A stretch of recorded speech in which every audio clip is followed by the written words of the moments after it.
News break. Charles Osgood on the CBS radio network. If there is life on Mars, we may know it very soon. Viking 1 is now orbiting the red planet taking pictures.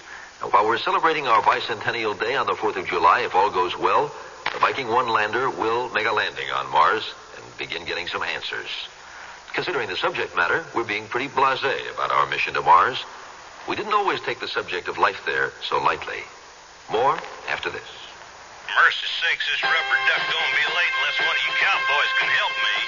Well, I was heading for a gig in my four-wheel rig that I was running late getting down. Because with all of them folks on the boulevard, we weren't never gonna get across town. But when you got your Midland CB rig, well, you got about 1 million friends. And you don't have to be no cotton picker just to sitting and sweating your hands. Join Midland Cars for Candace and CB. And for a rubber duck, slip on in behind this 18-wheeler, come on. Well, I could have sat on that ramp till the leaves turned brown, because them cars was wall to wall. But I had me a Midland CB rig, and them truckers all heard my call. If we hadn't have slipped in between them semis, I never would have broke that line. But with a little help from the Midland convoy, Rubber Duck was right on time, 10-4. Trees on you, good buddy. You truck them safe now, you hear? Join Midland Cars for Candace and CB. When you get a Midland CB, you get a convoy buddy. Come on. FCC license required. It takes a lot to shake us up these days.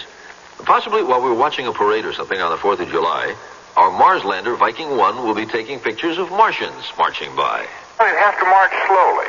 The camera, it scans a line at a time, and it takes quite a while to make a single picture. So if they're creatures and they stand still for maybe 5 minutes, then we could see them. But if they move around, they'll end up as sort of a blur. Dr. Al Hibbs, the voice of Viking Mission Control in Pasadena. And what might Martian creatures look like? Dr. Carl Sagan can probably answer that question if anyone can. But he'll say that they won't look much like you and me. The one thing which seems most likely is that organisms on another planet will not closely resemble anything we know here. We will not find anybody that looks like us. There are very few scientists who think it's likely. But it's even possible that there are large organisms that walk around the planet and are of some level of intelligence. There's nothing we know to exclude that. Ever since science began to speculate about the possibility of life on Mars, science fiction has pictured Martians as monsters. And one night, October 30th, 1938 it was, Orson Welles scared everybody half to death with a radio drama about an invasion of Earth by Martians. And his Martian was an ugly fellow, all right. Ladies and gentlemen, it's indescribable. I can hardly force myself to keep looking at it. It's so awful. Its eyes are black and they gleam like a serpent. The mouth is kind of V-shaped with saliva dripping from its rimless lips. Ladies and gentlemen, I've just been handed a message. At least 40 people lie dead in a field east of the village of Grover's Mill. Their bodies burned and distorted beyond all possible recognition. Wells' broadcast did not tell much about Martian nature, but it showed a great deal about human nature. People actually ran into the streets, really believing it was a Martian invasion.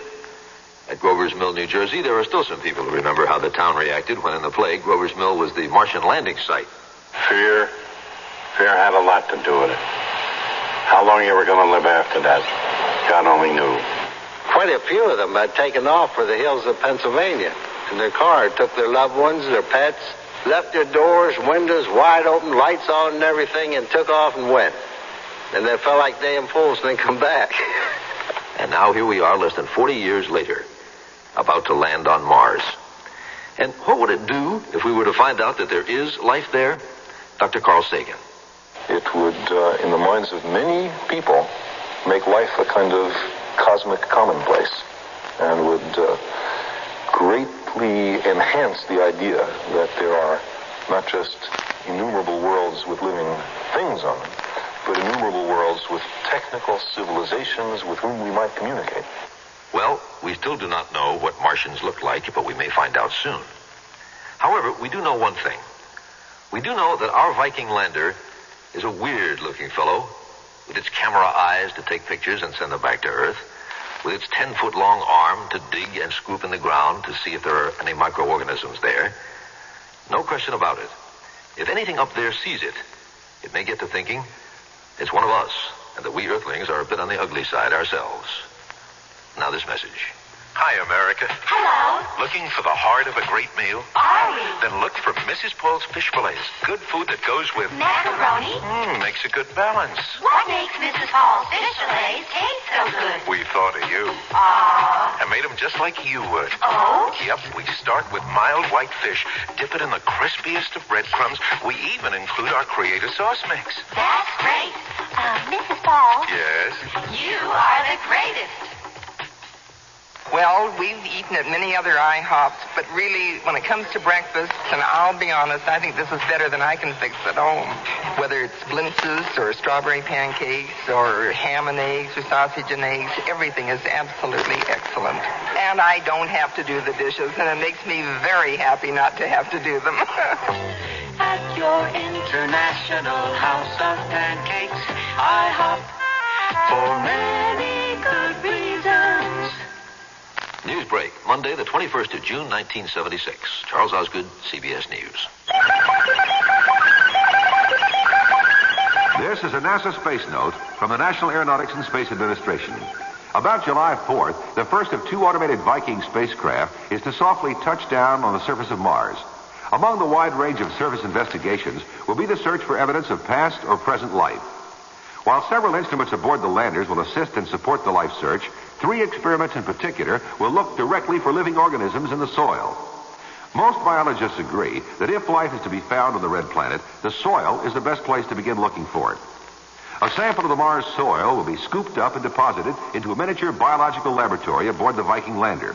The soil will be examined in 3 different ways in order to detect the presence of microorganisms. The existence or absence of life on the red planet could have profound effects on theories concerning the evolution of life right here on Earth. This has been a NASA Space Note.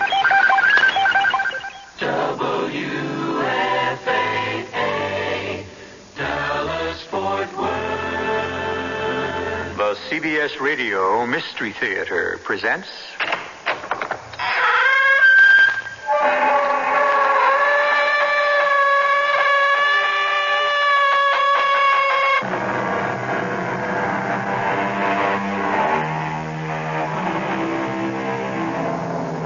Come in.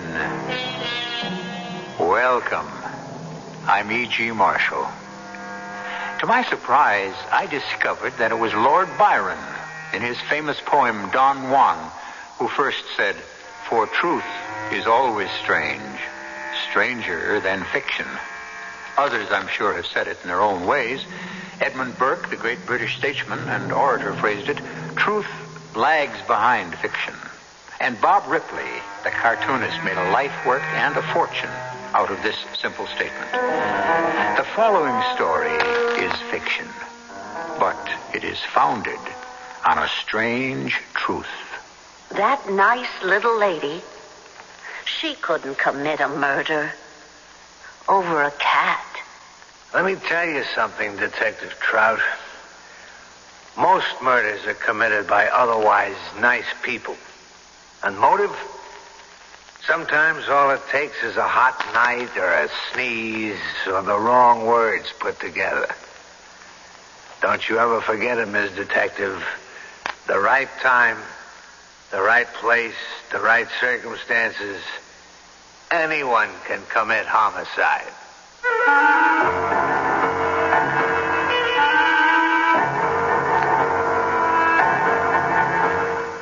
Our mystery drama, Checkmate, was written especially for the Mystery Theater by Ian Martin and stars Robert Dryden and Marion Haley. It is sponsored in part by Buick Motor Division. I'll be back shortly with Act 1. Well, sir, I see you're one of the many people who bought a new Buick Century. That's right. Boy, you want to talk about roomy and comfortable. Just take a look in there. Go ahead. But you have curtains hanging in your car. Yes, and wallpaper, too. Well, why's that? Well, we like the Century so much, we decided to sell the house and live in it. Huh. Well, doesn't that get just a little crowded? Oh, I suppose it might after a while, but, well, we aren't home that much. Oh. Yeah, we got a little Skyhawk up north. Buick, dedicated to the free spirit in just about everyone.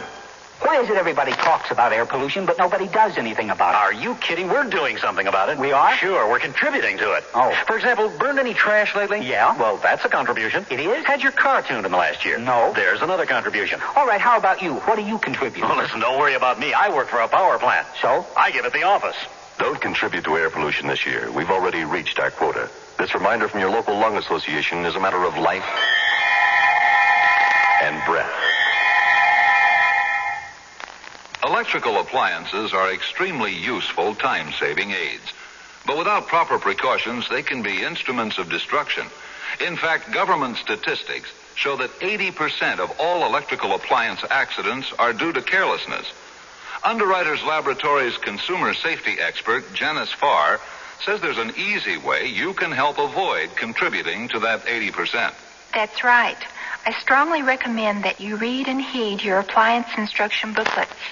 Most booklets contain valuable safety tips, such as recommending that you unplug your portable appliance from the outlet when not in use, and that you not let the cord hang over the edge of a table or counter, or touch hot surfaces. And to be extra safe, it's a good idea to keep your instruction booklets in a convenient place for quick and easy reference. Remember, the instruction booklet is there, so why not use it? this has been a public service announcement from Underwriters Laboratories and this station.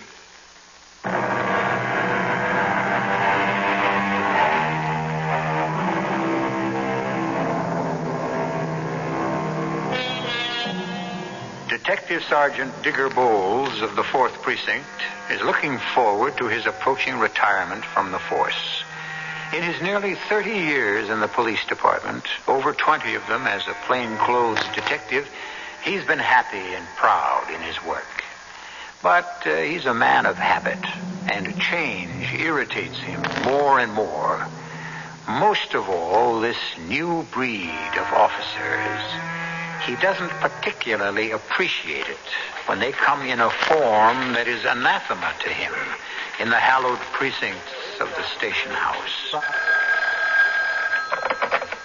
A 4th Precinct, Detective Trout. Help! I've been murdered. Well, hold it a minute. Who are you? Saul Fender. Address and phone number? 1-8-7-4-5. Wait, was that a 5 or a 9? 5. I didn't get that last. Please, I'm on Avenue B. I can't. Mr. Fender. Mr. Fender, are you all right? Hello? What you got there, Detective? The big one, Sergeant Bowles. Homicide. Who says? The guy on the phone. What guy? Who? Saul Fender. He just got murdered. Who got murdered? Saul Fender, the man on the phone. The victim called up to say he was being murdered. No, that he just had been. I got the address. We'd better go over there right away. Now, wait a minute. You mean he's still on the phone? He was. He isn't anymore. Here, listen. Hello? Hello? Mr. Fender? Mr. Fender? You see, he was talking, and then I heard him fall, but he said he'd been murdered. I don't know, Trout. My feet are killing me. I just hope this isn't somebody's idea of a joke. All right, come on. Let's go see.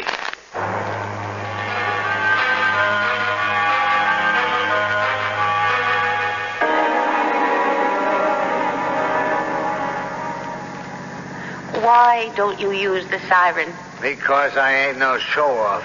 Besides, it makes too much noise. Disturbs people, including me. Yes, but it's important to get there. We'll get there. Fast. Just as Oh, fast. how do you know? Because I've been driving this city just this way for 25 years, and it's always been good enough. Smart, huh? What do you know? You're just beginning. You think this is a game? No, I don't. I'm just enthusiastic about my job, and I'd like to be good at it. Just like. Don't enthuse. You don't like me, do you, Digger? Did I say that? Well, you don't have to. You think I'm just a wet behind the ears, young tongue. Don't tell me what I think, Detective Trout. Well, then you tell me. I think... I know you're a dame. That's all. And dames don't have any place in your thinking. Not on the force. Well, not in homicide, anyway. Why? Women get killed, too. Yeah, that's right. So maybe it's just lucky we're at the scene of the crime that's already been committed. All right, come on. Let's go play cop.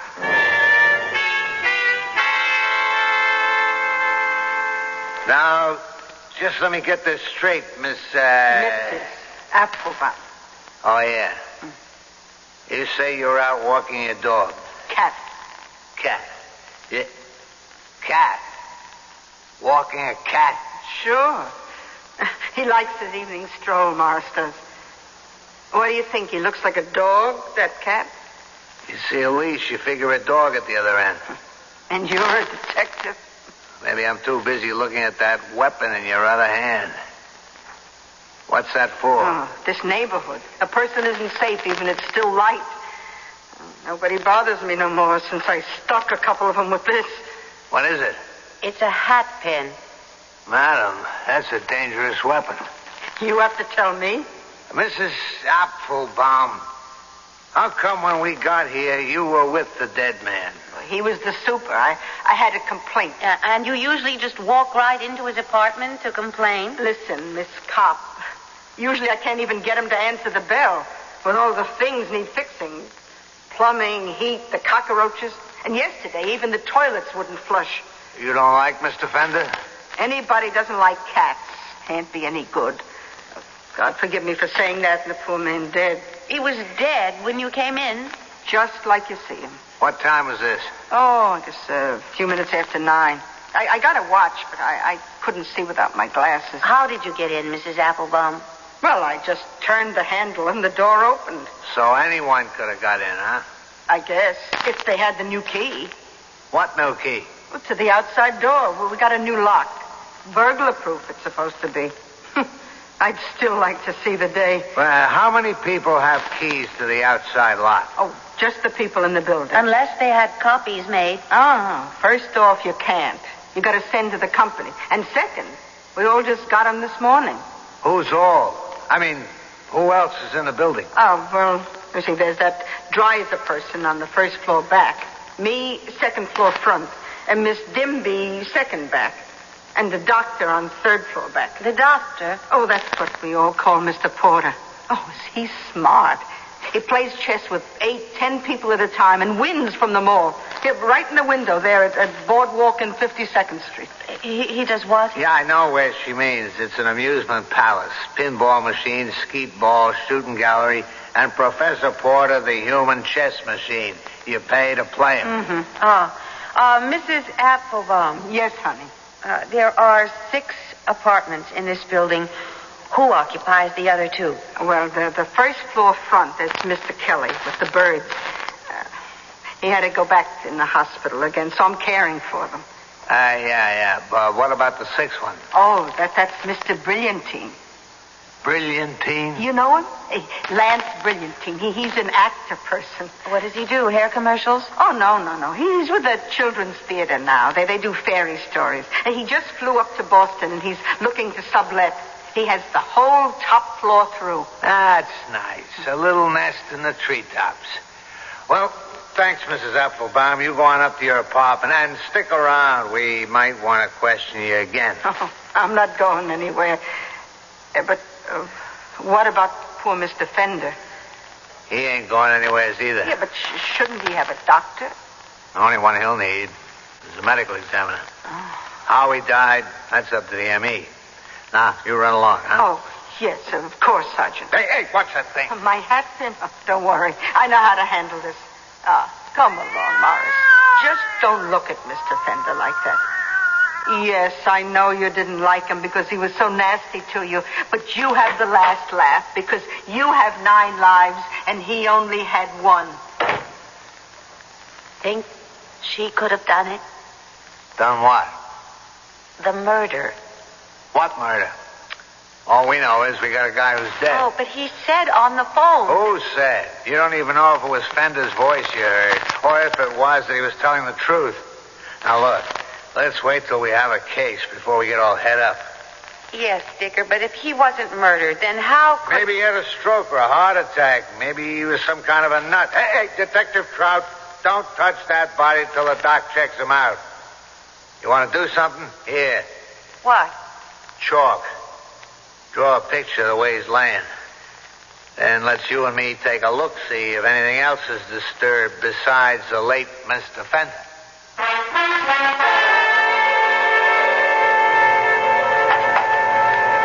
Detective Trout. Start her up. Where are we going? Back to the precinct. What about the homicide? Well, a guy died, that's all. Of what? Doc says a brain hemorrhage. But what caused it? He doesn't know. At least till an autopsy. Probably natural causes. I don't believe it. The man said on the telephone Look, do me a favor, will you? Leave it lay. We got nothing to go on. No evidence of forcible entry, no evidence of robbery. Look at all the dough he had in the desk drawer. We could have checked out the other people in the house. I did that. Nobody home. Or at least not answering their bell. All right, come on. Now, let's move it. You could tell by his face. What? His face. Mr. Fender's face. His eyes wide open like they were accusing whoever it was. I wonder how he was killed. Maybe somebody said boo to him too loud and frightened him to death. It isn't funny. No. Now, what is funny is a rookie detective who can't forget she's a woman and has to get big romantic notions her first case is murder one instead of some poor old geezer scared to death of dying but having to do it anyway. Now, come on. Let's not go looking for trouble, detective. You're going to find out plenty of it gets handed to us for free. I'm sorry, Sergeant. Don't mind me, kid. Doesn't matter how many times you look at one. I still don't like to see no one dead. Did the doctor say anything about the mark on his eyelid? What? What mark on what? His eyes were open. How could you see a mark on the lid? It was creepy. The way he was staring, and I tried to close his eyes. I just started to pull down the right eyelid. Then you wouldn't let me touch him, and there was a little mark there. What kind of mark? Well, just a little red mark, like, maybe something bit him. I don't know. He jabbed a pencil by mistake, or I don't know, something sharp. Maybe like, when you get a penicillin shot from the doctor. All right, take the next left, Trout, and hit that gas pedal. You can turn on the siren, too. Where are we going? The hospital. I want to have a talk with that doc, and fast. Needle, huh? Well, you're not thinking of Mrs. Applebaum's hat pin. What else? Oh, that nice little lady. For what? A quarrel about heat or the plumbing or a cat? Let me tell you something, detective. Most murders are committed by nice people who just flip a screw suddenly and go berserk. Sometimes all it takes is a hot night or a sneeze or the wrong words put together. No, sir. I mean, Ms. Detective, the right time, the right place, the right circumstances, anyone can commit homicide. So you do think this is a homicide after all? I don't know, Trout. We'll let the doctor tell us that.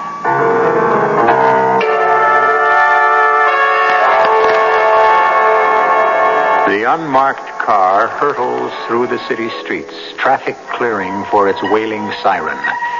In the passenger seat, Sergeant Digger Bowles is no longer relaxed, but sits forward as though driving himself. Beside him, Detective Marion Trout is tense and more than a little scared at the reaction to what her observant eyes have seen. I shall return shortly with Act 2. There's a season coming up, there's a reason coming up to get ready for a better taste of life. And Miromatic helps you do it right. With the home canning season coming up, remember this. The Miromatic aluminum pressure canner lets you can all kinds of food safely. And the Miromatic pressure canner is the only one that comes in 7 sizes, from 2.5 to 22 quart. One is right for your family. And only the Miromatic pressure canner has an unbreakable one-piece control with 3 pressure settings. So the Miromatic you use for canning is also a versatile pressure cooker. Use it year-round to make tasty meals in 1/3 the time of conventional methods. The Miromatic cooker canner to get ready for a better taste of life. Miromatic helps you do it right. Wheels are ever spinning, shining spokes are catching sun. There are people seeking nature, seeking help and seeking fun. year, over 15 million new bicycles were sold in the United States, and over 70 million are now in use. Studies show that the leading causes of bicycle accidents are loss of control, mechanical and structural problems, and the entanglement of foreign objects in the wheels. So, make sure your bicycle meets the new safety standard. So cycle of America, our craftsmen are being told there's a life that is riding on every bike that's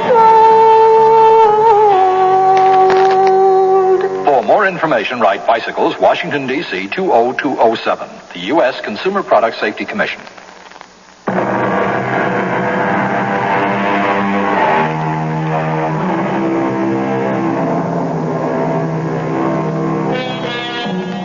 For many of us, death, the inevitable last rite, is a feast or sorrowing already arranged. But for countless others, it is the accident which was never expected, and there is nothing tidy about closing the house of life. Saul Fender, who was he? What was he? Who is left to mourn him? And most of all, how did he come to die? While Sergeant Digger Bowles and Detective Marion Trout wait at the hospital for the ME's report, some of this is resolved. Where have you been, Sergeant? The autopsy room, waiting for results. Nothing yet. What'd you dig up? They're sketchy, just a sort of outline. Draw it for me. Okay, Saul Fender was 67. No relatives, retired, on Social Security. He got the basement apartment in return for servicing the building. His wife died a few years ago, and after that I gather he didn't care too much about anything. He kind of died with her. Did he gamble? No sign of it. Other women? Oh, come on. He was a sad little man all alone. He kept to himself, minded his own business, and like the old story, never did anyone no harm. Maybe. All right, the deceased is on the autopsy table. I got nothing to say until... All right, I'll take it. I said I'd be at this extension. Hello. Yeah, this is Detective Sergeant Bowles. Who's this? Oh, Dr. Baker. Yeah. Uh-huh. Yes, I see. Okay. I'll take it from here. So, score one for youth and an eagle eye. You got the makings of a detective. Maybe I was lucky I had you along. The mark on his eyelid? Yeah. Somebody shoved something really skinny and sharp right through his eye socket and into his brain. That's what caused the hemorrhage and his death. So it was murder. That's about the size of it. You got your case after all. Now I have. I'm not sure I wanted that nice little old lady. Mrs. Applebaum? Yes. We still got to build something that'll hold up in court. Where do we start? It's after midnight. I'll have the house staked out tonight just in case. We start early in the morning.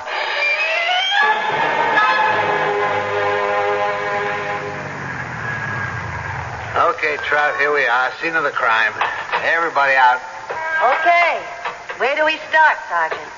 We're going to face Mrs. Applebaum first? Nope. We'll check out all the other suspects. The patrol car phoned in. They're all home. But first, we'll have a look at Fender's apartment. What for? That's what we're going to be looking to find out.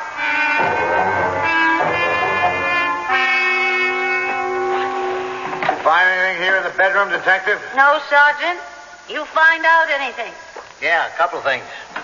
I counted that money. $295. A lot of cash to have hanging around. Well, it makes some people feel secure. I mean, like to have cash on hand. Yeah.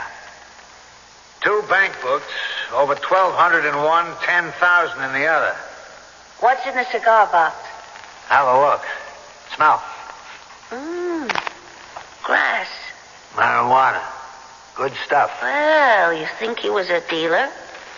Grass, money, they go together, don't they? Oh, not necessarily. The entries in the big bank book are all years old. The money's been there since the year 1, just gathering interest. And the new bank book. Chicken feed. A buyer, maybe. Not a seller. But I got a notion where this grass came from. Where? Yeah, this is his rent book.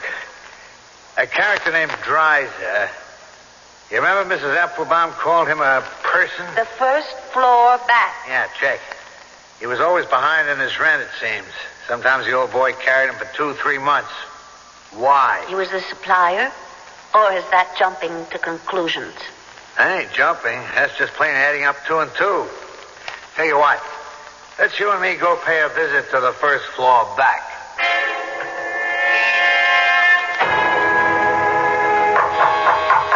Mr. Dreiser? Mr. Dreiser? Open up. Police. Hey, man, what goes with all the loud jive? I mean, like you're breaking my head. You, Mr. Dreiser? Ooh, I am the one. Detective Sergeant Bowles. This is my sidekick, Detective Trout. Real nice. Solid. The mama and the papa. Well, what can old slats do for you? I'd like to ask you a few questions, Mr. Dreiser. We come in? Well, sure. Come on in. I'm clean. Just a little stretched out. You know what I mean? I got some coffee moving. You use some for what ails you? We haven't got anything that ails us. Oh, then you're lucky. You got it made, mamas and papas. Slats here, he's just cutting it. I mean, like jazz. Excuse me. Stoned. To the gills. On something a lot stronger than grass. You know it. I stay one side of him, be ready for anything. I guess you know what happened here last night, Mr. Dreiser? Oh, man. Is that hot? Last night? Uh-huh. To the superintendent. You know he's dead. He's what? Dead? How? Well, we're trying to find out. Well, don't look at me, man. I wasn't even here last night. Where were you? Well, now, that's no question for a doll to ask. I mean, you gotta protect your own doll, right? Mr. Slats, are you trying to say you were with a woman? Ah, crazy. You named it. You want to give us her name? Why? Fender didn't just die. Someone killed him. Oh, wow. You're not looking at me. You were behind in your rent. Well, I was, but I paid up last night. What time? Well, just like before 7 on my way out. Didn't show in his rent book. There was cash on the line, $295. Here, I got his receipt right here. Huh? That's a receipt, all right. But for what? I don't dig you. What was passing between you two besides grass? Any hard stuff? Hard stuff? What are you talking about, man? Junk? Yeah. Were you buying from Fender? What? I'm no user. Well, what do you do? Push it? Sister, lay back. No call to come on so hard. I'm clean. Where were you last night around 9 o'clock? Well, like I said, with my old woman. What's her name? No, I wouldn't want to get her mixed up in nothing.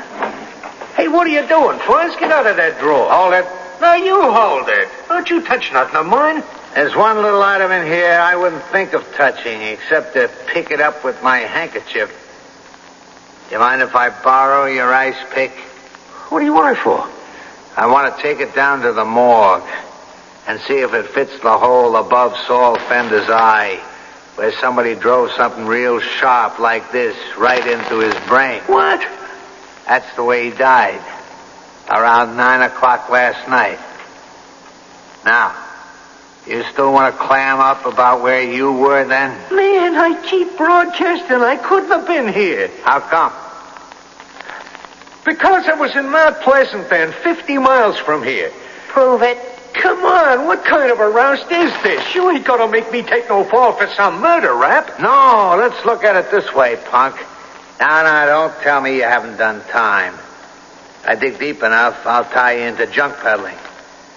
So the old man found out, was going to throw you out or turn you over to the cops, and you were on a trip and used this on it. No, I didn't. This ain't no ordinary ice pick. It's sharp as a needle.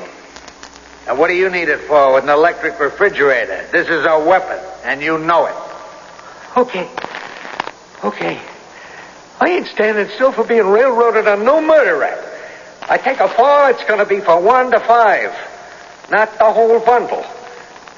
There's a pump jockey in Mount Pleasant who'll remember me and get me off the hook. Why is that? Because I hit his gas station last night. At 9 o'clock, he was backing off from that ice pick 50 miles from here. Okay. Put your wrist behind your back. That's it. How come you had to pick on me for handing Fender his ticket? Well, you seem the only one who might have a motive. You kidding? What about all the others? Well, what about him? Well, like old Professor Porter up there. Him and Fender used to be such great buddies, but last night, just as I was cutting out, he come on like a sore boil about something. When I left there was some kind of a Brennigan going on. That was before 7.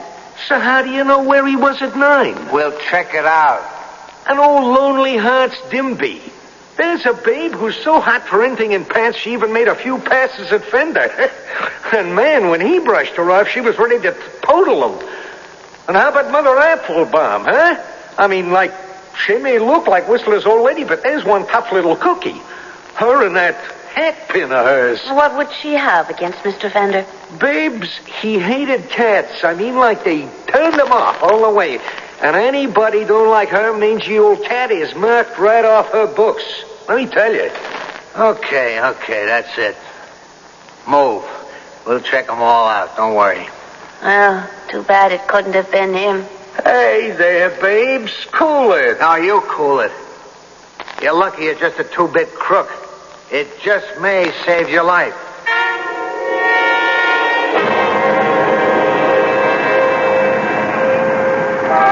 So I'll run the Stonehead back to the precinct while you check out Miss Dimby. You think he can handle it? Well, a dried-up, sex-starved, 4-ish would-be sex kitten, I'll be a lot safer than you would. You can have her. I'll take the professor as soon as I get back, then we'll compare notes. I hope it turns out to be one of them. Why? Well, I liked old Mrs. Applebaum. I don't want it to be her. Listen, detective. First thing you got to learn in this job is don't form any attachments. And the second is, don't kid yourself there's any romance. And forget all about the books, the movies, and the TV shows. The way it is in real life, 99 chances out of 100, the perpetrator is the obvious one. Which means Mrs. Applebaum. Which means Mrs. Applebaum.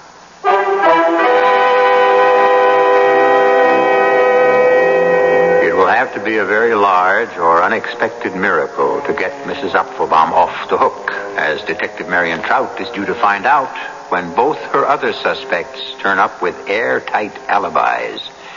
And yet, but that will have to remain till I return shortly with the third act. Pick up a pickup. Pick it up and take it home. Pickups are rotary-powered air conditioners from Fetters. Just as powerful as ordinary units, but lighter and smaller. So you can take it home and Put it in the window. Close the sash and plug it in. Move it to the bedroom. Take it on vacation. One little pickup. One little pickup. One little Fetters may be all you need. pick up a pickup at your Fetters dealer today. Here we are talking with one of the thousands and thousands of people who bought a Buick this year. This is a Skylark, right? That's right. Pretty, huh? Indeed it is. You want to sit in it? I'll let you for $1.25. Do you charge to let people sit in your Skylark? Oh, this is a very nice car. Look, I figure when word gets out, people will be lined up for blocks. Hey, you want to honk the horn? Give me a dime. Listen, sir, Buick dealers let people do this for free. They do? Yeah. Well, I think they're missing a good bet. Buick, dedicated to the free spirit in just about everyone. Somewhere a teenage girl in the school for the retarded doesn't remember what her parents look like. And somewhere a great-grandmother in a nursing home doesn't even bother to celebrate her 85th birthday. Now, multiply these people by many millions and you've become aware of the problem. And the problem is loneliness. Let me tell you about a new public service program called Voiceogram. The heart of the program is an exchange of tape-recorded messages between the patients and their families and friends. Actor Cliff Robertson and Harold Russell, chairman of the President's Committee for the Handicapped, and myself are lending their support on a nationwide basis. But to make it work, we need sympathetic volunteers who will visit patients and talk to them while their words are taped for their loved ones to hear and respond. Just give a little bit of your time and a lot of caring, and just write to Voiceogram.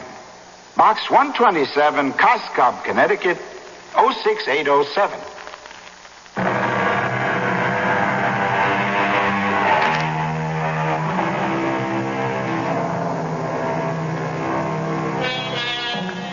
Right at this moment, Marion Trout is almost regretting her transfer to the Detective Bureau. As a uniformed policewoman, she has faced death before, but then it was impersonal, not something she had to become involved in. A murder investigation, she is finding, is different. Now, she herself is committed to hunting down a murderer that might be a bright, attractive old lady to whom she has taken a liking. But in spite of Sergeant Bowles' conviction, she doesn't have to face that yet. For the moment, her quarry is Miss Dimby. Who is it? Sorry to bother you, Miss Dimby. I'm a police officer. Oh, dear. Oh, dear me, you don't look like a police officer. Well, I should have said detective. My shield and identification. Oh, I don't know what to say. You haven't heard about your superintendent? Oh, you mean about his heart attack? Oh, yes. So sad, so sudden. It was a terrible shock. I felt so guilty about my feeling of relief for the moment before I... Oh, well, perhaps you should come in. Thank you. Yes, such a dreadful, dreadful shock. What did you mean, feeling of relief? Oh, well, I never should have mentioned it. It's just that it's so difficult for a young, single girl to be in a house that's practically infested by men. One gets a little tired of, being pestered. Particularly the older men. Although Mr. Fender was very sweet, but he was persistent. One must speak well of the dead. Won't you step into my parlor? Oh, thank you, Miss Dimby. Oh, please sit down. Oh, you don't mind if I go on with my knitting, do you? No. Not at all. Oh.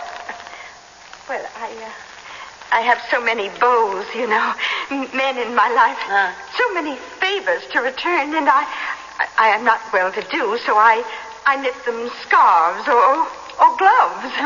Did you know that Mr. Fender was murdered? Murdered? Oh, but how? Well, he was stabbed in the eye. Oh.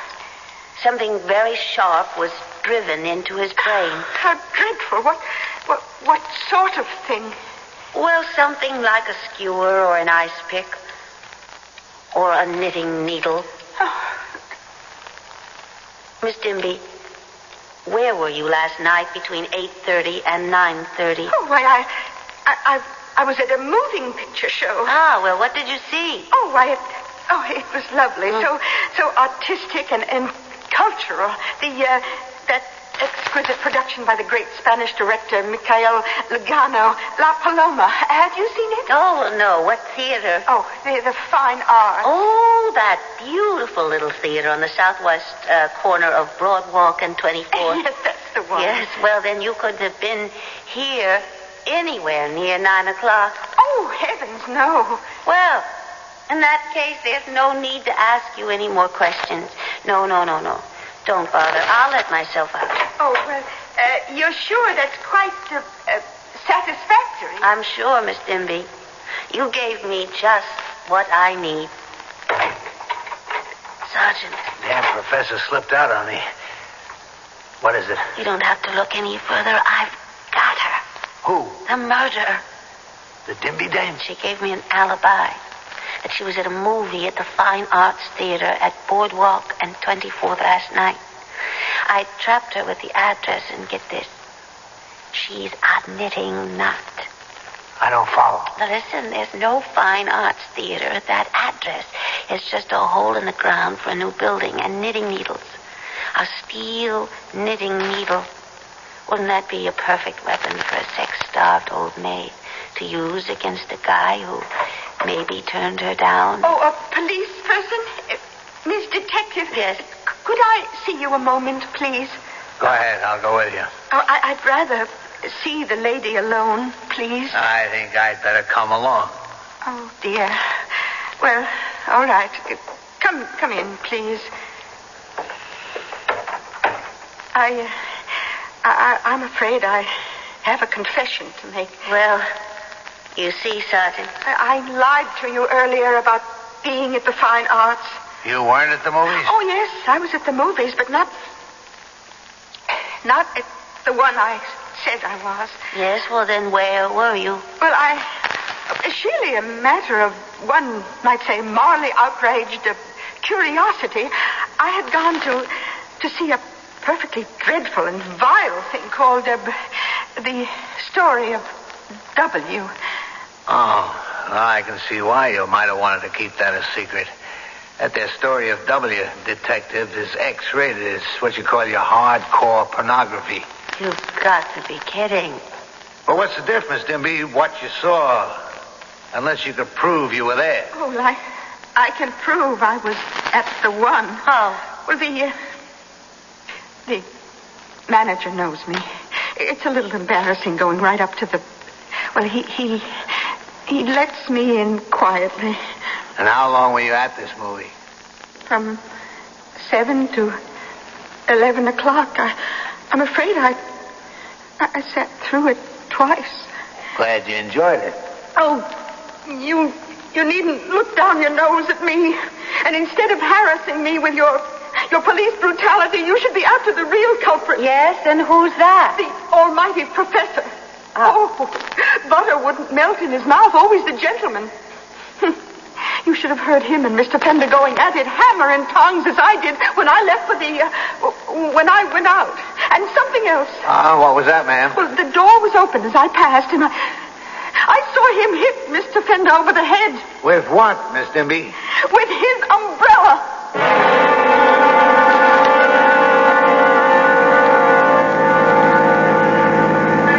But if you look at this umbrella, you can see he must have hit him pretty hard. Some of the ribs are broken. Well, first of all, we don't know it's his umbrella. She said she saw him throw it out this morning. She says. Anyway, so what? There wasn't a mark on Fender's head. How can you hurt anyone with a light umbrella? And anyways, the time is all wrong. Yeah, well, maybe he came back. Well, here's the amusement center. That's what I intend to find out now.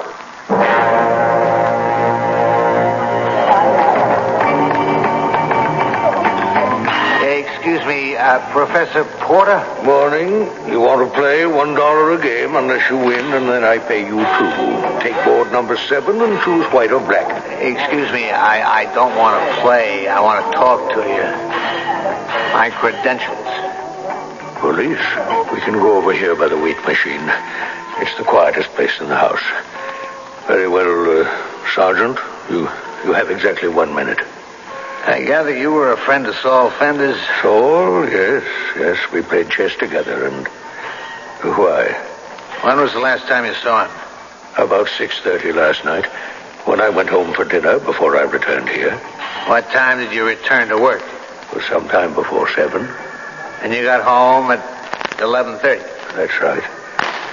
Between those hours, you were sitting at your usual place in the window playing chess. Except for traveling to and from, yes. What happened to Saul? He was murdered. What? What, you don't think I had anything to do with it? Not if you were here at 9 o'clock, no. You're out of it if you're telling the truth. And don't worry. I intend to make sure that's just what you're telling.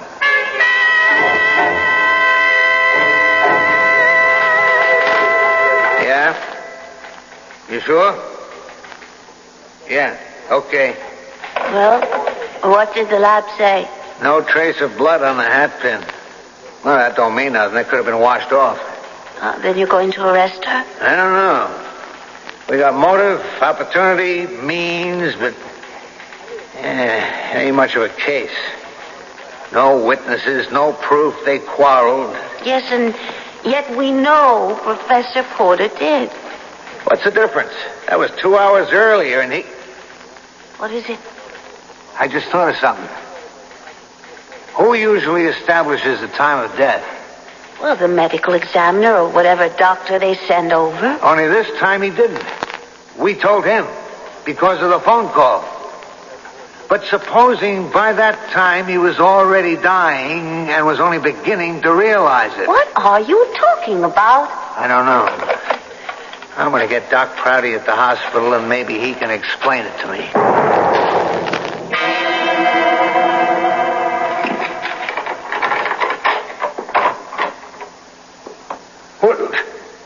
What are you... It's all right, Mr. Porter. Come on in. We've been waiting for you. You're that policeman who came to see me. Who is this woman? This is Detective Trout. What you're doing here? Well, we want to ask you some questions. Yes, Mrs. Applebaum is quite correct.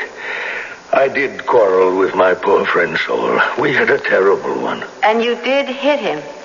I'm ashamed to say I did. I hit him over the head. With your umbrella? Yes, but the provocation was very great. I ask you to imagine, my life is not much, but I have my pride. I could have been one of the greats, a Spassky, a Bobby Fischer. But I was never given the chance. Instead, I work in a window, playing with fools who have no hope of beating me, goggled at by idiots from the street, as if I were in a cage at the zoo. But when Saul came to the house, he was lonely. He had no companions. I taught him to play chess. I played with him to amuse him. I even showed him the unbeatable reply to the Museo Gambit, a secret only I know. And you know how he repaid me? Yesterday, knowing I was sick and not myself, when I had 10 games going, he came, the pupil to the master, and used my own trick to defeat me in the goldfish bowl. He shamed me in front of all the world. I was mad enough to kill him. I'm afraid that's just what you did. What? Is this the umbrella you hit him with? Yes, that's my umbrella. I threw it away because some of the ribs got broken. But that, well, a little hit on the head from a light umbrella couldn't have killed him. Only it did. One of these broken ribs jabbed straight into the hollow of his eye and right into his brain. Oh, no. I never meant... But wait a minute. You said he was alive at 9 o'clock. We quarreled at least 2 hours before that. Sometimes it takes time for a man to die. The doctors tell us that the hemorrhage caused by the wound could easily have taken 2 hours to cause his final death. Good Lord. I suppose you're going to arrest me. The charge will be manslaughter, but we'll have to arrest you. But I don't care about the charge. I'm only sick to my soul that I could have caused another human being's death. I think I shall have a better judge and a punishment to fit the crime. Mr. Porter, are you all right? No, my dear. I'm very far from all right. It's my heart. There are some pills in it. Oh, no. Which pocket, sir? It doesn't really matter. It's better this way. The end game is played out. This time it's checkmate. And I'm the loser.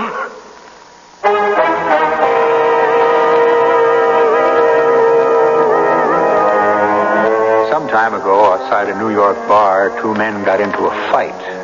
One of them lashed out at the other with an umbrella. After the fight was stopped, the man who had been hit by the umbrella continued on his night out. And it wasn't until he returned home some 2 hours later that he collapsed and died. Truth, as I said in the beginning, is stranger than fiction, except when it is borrowed to make a good story. I'll be back shortly. You may feel it's an embarrassing subject, but But since 1 out of every 3 people suffers hemorrhoid symptoms at some time, you should know about Preparation H. Preparation H gives prompt, temporary relief from occasional pain and itch in many cases. But Preparation H does more. Actually helps shrink swelling of hemorrhoidal tissues caused by inflammation. With so many having the problem, it's comforting to know that Preparation H helps shrink swelling of hemorrhoidal tissues. Ointment or suppositories. Use only as directed. Fred, you're taking our gardening tools to the library? Right, gets me in the mood. Gets you in the mood. You see, dear, the library now has a lot of new services, and today I'm going to plant our garden. So you're taking our rake and shovel. Right, at the library you can now attend a concert, see a puppet show, even borrow a classic film. Do they have belly dancing lessons at the library? How did you know? Maybe it's because you're wearing that jewel in your navel. Oh, yeah. The library. Come see what's new, besides books. Put your shirt back on, Fred. I mean, the world's not ready for your tummy. A public service message from the American Library Association. Takes more than a clever chef's hat and apron to make a cookout a success. What's needed is the kind of start-to-finish know-how supplied by the current Family Circle magazine's Guide to Foolproof Barbecuing. Gives you everything from how to gauge the temperature of your fire to how to smoke meats, even without a cover. And the recipes are anything but run of the grill. Texas ribs, lamb kebab, orange peanut pork roast. For indoor cooking, Family Circle samples the diversities of the American cuisine with the treasury of ethnic foods. Greek spinach pie, African hot soup, Portuguese bread, to mention but a few. The July Family Circle cover features an embroidery of summer flowers for which directions are inside. Oh, incidentally, did you know that last month's issue contained more than $2.40 worth of national brand coupons? Added value from Family Circle, the world's largest selling woman's magazine. Just 39 cents at your supermarket checkout counter. This is Jack Sterling.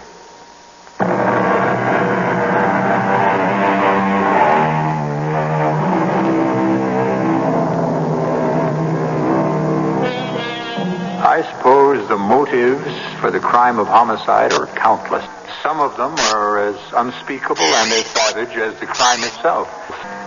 But the most macabre and terrible thing about it is that by far the most of them are so small and unreasonable, except to the people involved.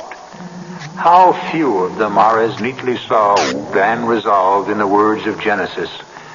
A life for a life, an eye for an eye, a tooth for a tooth.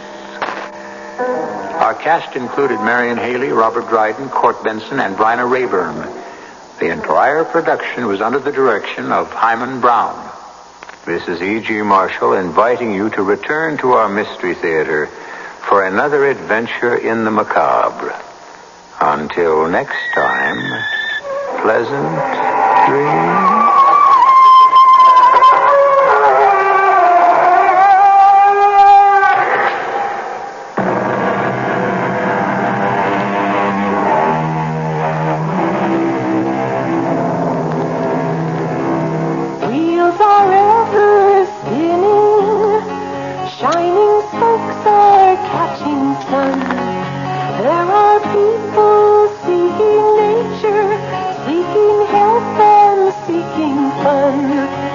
Consumer Product Safety Commission has issued a new safety standard for bicycles. A bike with coaster brakes must be able to stop in 15 feet from a speed of 10 miles per hour. A 10-speed bike with hand brakes must be able to stop in 15 feet from a speed of 15 miles per hour. Brake performance is one of many safety rules. So cycle of America, our craftsmen are being told there's a life that is riding on every bike that's sold. For more information, write Bicycles, Washington, D.C. 20207. This message brought to you by the U.S. Consumer Product Safety Commission. For more than 2 years now, people have been trying to get you to slow down to 55 miles an hour. Down to the speed limit. They've told you that slowing down will save millions of gallons of gasoline. They've told you that slowing down saves thousands of lives, and they've got the figures to prove it. I think those are pretty good reasons. Some of you obviously do too, because some of you have slowed down. But an awful lot of people, for one reason or another, haven't. They seem to think the 55-mile-an-hour speed limit is something they can take or leave. It isn't. It's a law. with tickets and fines and all the rest, just like any other law. And I should know. I'm a police officer. From where I sit, there's just no way around it. The 55-mile-an-hour speed limit can do a lot of positive things, and it's my job to make sure it gets a chance to work. Not just because it's a good idea, but because it's the law. A public service of this station, the U.S. Department of Transportation, and the Advertising Council. WFAA, Dallas, Fort Worth. CBS News. Japanese police have arrested 3 executives of All Nippon Airways in connection with the Lockheed aircraft bribe scandal. I'm Mike Stanley reporting on the CBS Radio Network. You've been listening to the OTR Gold Network. Find more classic radio at otrgold.com.